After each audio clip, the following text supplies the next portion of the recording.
Thank you. Our next speaker is James Appleton, who is Executive Head of Planning, Regeneration and Wellbeing at Adur Worthing Councils. He'll be speaking about Worthing's incredible new Splashpoint Leisure Centre, which quite frankly puts our King Alfred to shame.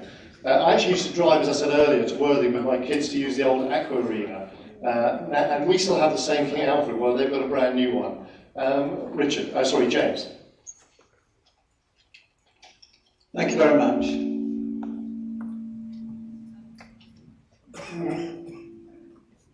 Right, a bit of feedback there. Yes, there's the existing Aqua Arena, and I'm pleased to hear, Mike, that you used to come along to Worthing to use.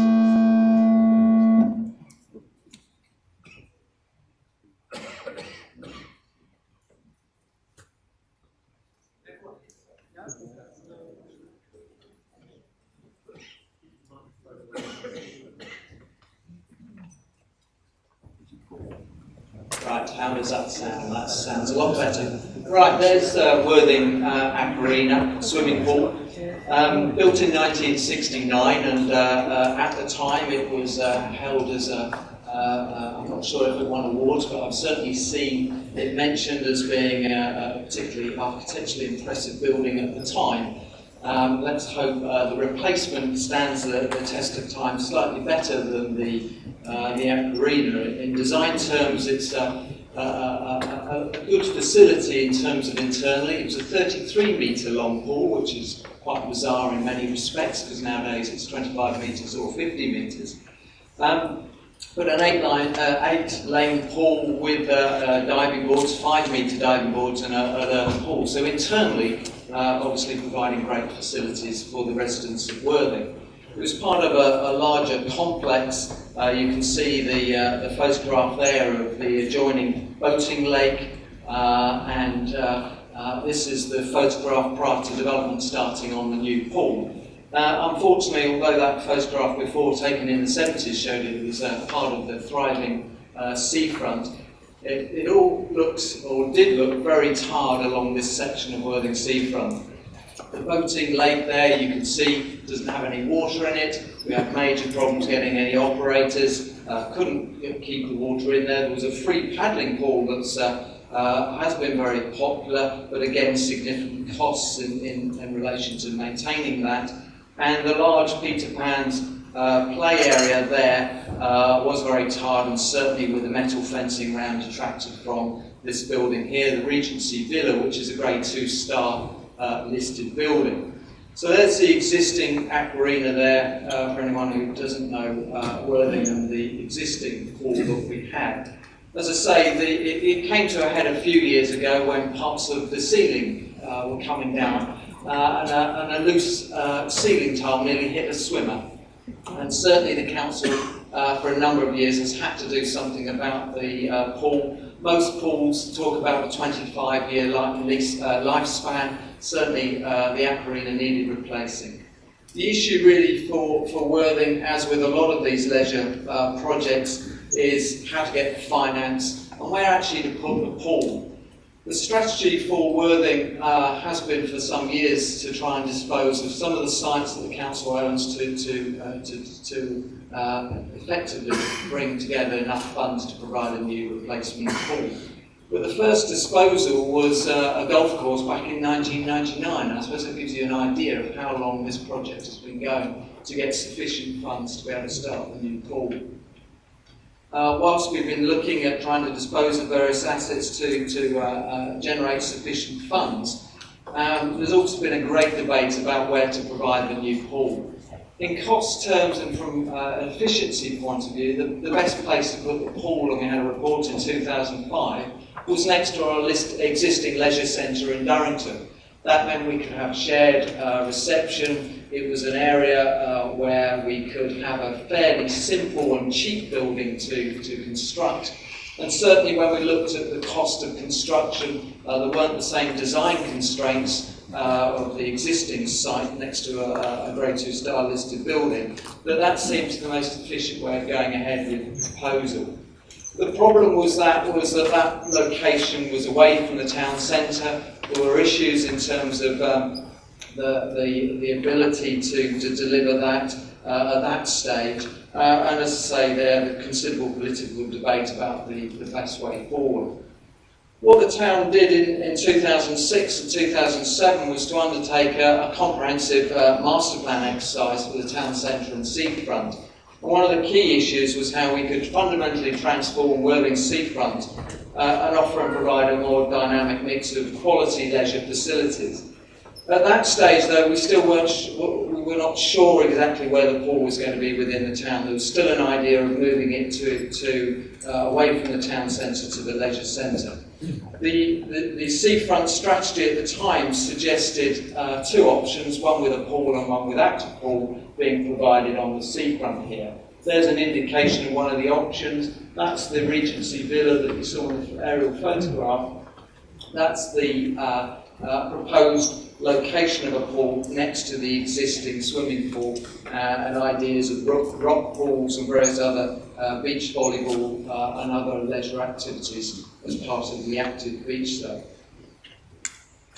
At the same time, in 2007, we had developers who are still trying to develop the Tebble Gate site close to Worthing Railway Station. And developers came along in 2007 and suggested to the council, well, we could provide you a swimming pool, and this rear element there, that's the swimming pool which would be adjacent to the railway line coming into the town. 250 flats, other leisure uses, restaurants and retail premises, and a large swimming complex and health facility. The problem at that stage, when detailed negotiations were undertaken with the developers, was that the lease terms weren't favourable to the council. The council was worried about not actually owning the swimming pool in the future. In the end, it didn't make financial sense for the council to enter into that agreement. Finally, in 2008, the council decided that the best place would be on the seafront. We've had a lot of public support for keeping the swimming pool on the seafront. It would be a catalyst for regeneration along that section of the seafront. But there are other aspects that came into play. We had a feasibility study that did demonstrate that you could have enough land to the side of the existing swimming pool, build quite close to the existing swimming pool and still keep it open. And that was particularly important.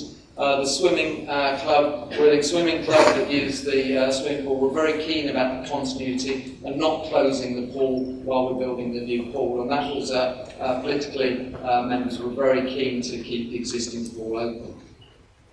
The other aspect was about the sequential site assessment. The planning legislation at the time and guidance was very much about trying to keep major leisure facilities close to the town centre, very accessible locations, close to public transport networks and existing car parking facilities.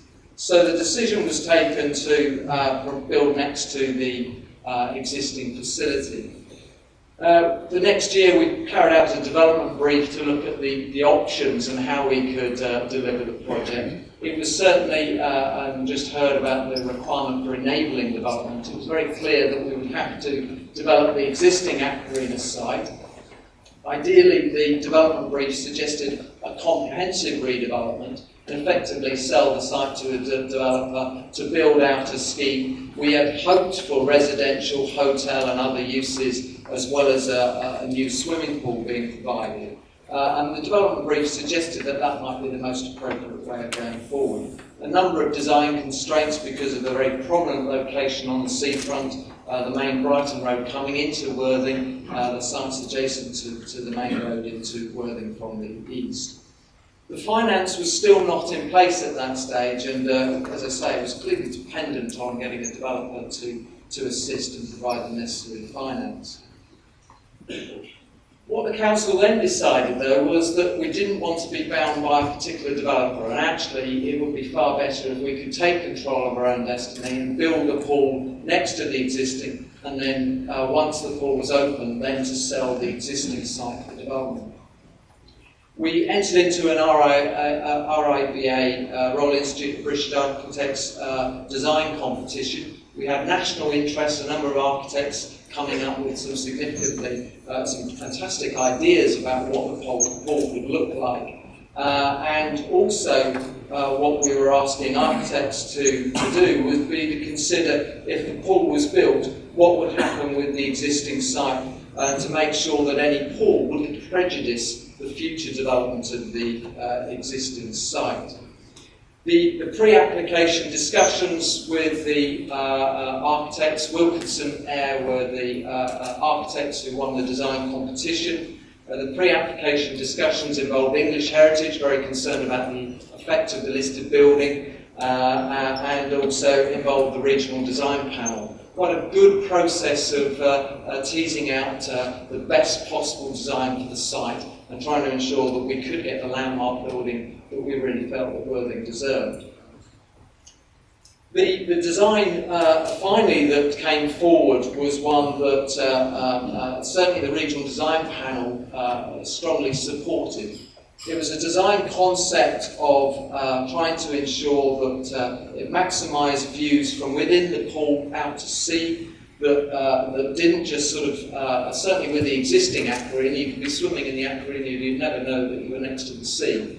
So one of the design concepts was to have a series of, effectively on here, that looks like ribbons leading down to the sea. The design philosophy was very much of these ribbons running north-south towards the sea, opening up views from Brighton Road through a very open glass-fronted building through to the rear, and large, effectively, picture-frame windows framing the views out to sea. The architect did get a bit carried away, I think, but certainly in terms of design philosophy, the idea of these ribbons was to sort of reflect the wind-swept lines that you get in the beach and the sand. Certainly in terms of the architectural approach of materials that would withstand a very exposed location, we were looking at a building that was predominantly clad in copper, wood and glass, looking at something that would be very low maintenance, but would also act as a foil to the listed building, the Regency listed villa here. There were also a number of compromises. There was some additional parking provided within existing tennis courts, but we wanted to enhance the setting of Beach House listed building. And we did this by providing additional wall and railings along the front of the site, losing parking spaces. The actual curtilage to the listed building is this small area around the building. So the rest of this area is public open space. And there was a desire to recreate the original landscaping plans for Beach House and to provide additional planting to the side of the building. The other proposal was that there would be outside leisure waters in this area, and there would also be a connection onto the raised walkway here, which is also a locally listed building. So the approved scheme involves 6-lane, 25-metre competition pool, a 3-metre diving board, an inside and outside leisure waters, health and fitness facility on the first and second floor, as the layout plans there indicate. So I suppose we've gone from vision and concept to the reality of the building being opened a few weeks ago. There were various compromises. Certainly we had engagement with the local swimming club, and as part of the planning application and before, there was lots of discussion about whether Worthing could justify a 50-metre pool, whether 6 lanes were enough, and ideally there was talk of a 5-metre diving board. Again, cost was a key consideration. And certainly in terms of trying to attract other external funding, Sport England had discussions about whether Worthing could justify a 50-metre pool. And certainly the message came back that with a 50-metre pool at Crawley and Portsmouth, Worthing couldn't justify with a population of 100,000. There was also a clear cost issue. This pool has cost Worthing a significantly greater sum of money than it would have provided a more simple structure based next to the existing leisure facility. But we wanted a landmark building, we wanted something that the town could be proud of. And certainly as an iconic structure, we feel we've created something that has given significant confidence back into the town and certainly regenerated this part of the seafront. In terms of, I mentioned about wall and railings and trying to enhance the setting of the listed building. It was just an open car park to the listed building, and that has added to the cost.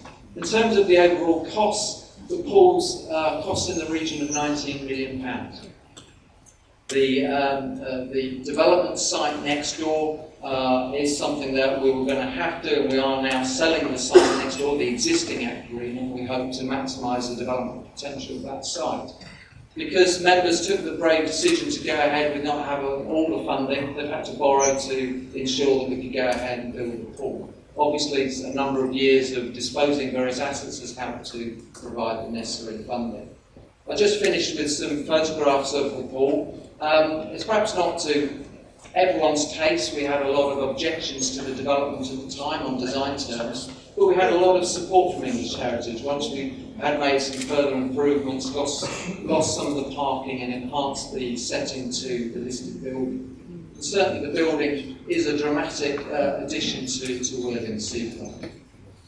This is the raised walkway that I talked about, and one of the cutbacks in terms of financially is we've had to delay extending this walkway. The idea is that from the outside waters, eventually the second phase would be to then enable people to come up onto this raised walkway and also to have that as a further viewing platform and also to have a small ice cream concession with a kiosk linked to that raised walkway. But that is one of the things that had to be scaled back. There's still fencing around the site and contractors are still finishing off, but it is open and is being used. And I'll leave you that last slide. But thank you very much, and happy to take questions afterwards.